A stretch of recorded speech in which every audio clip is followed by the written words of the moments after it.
মাহিবীর চৌধুরী তাকে ভুয়া ভুয়া ধ্বনি দিয়ে তাড়িয়ে দিচ্ছে, তাকে দেখছেন সেটি। এবং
কাকে তাড়িয়ে দেওয়া হয়েছে? মাহিবী বিকল্প ধারা।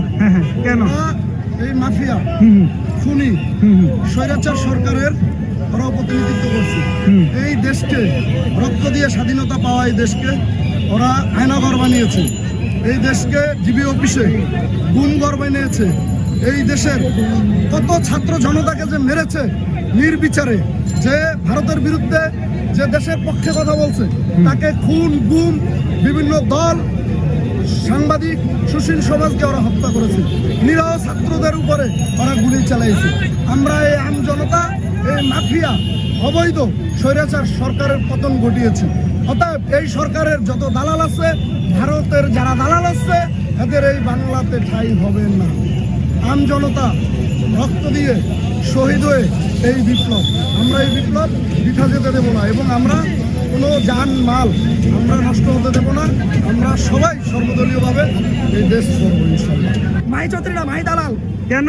আমরা এইসব দালালকে চাই না, দালাল মুক্ত বাংলাদেশ চাই। কেন ভুয়া ধ্বনি দিয়ে তাড়িয়ে দেওয়া হলো? কারণ এই দালালদের কারণে অসংখ্য মায়ের বুক খালি হয়েছে। এই দালালরা চায় না এদেশে কখনো যে সুন্দরভাবে শান্তিভাবে ভোট হোক।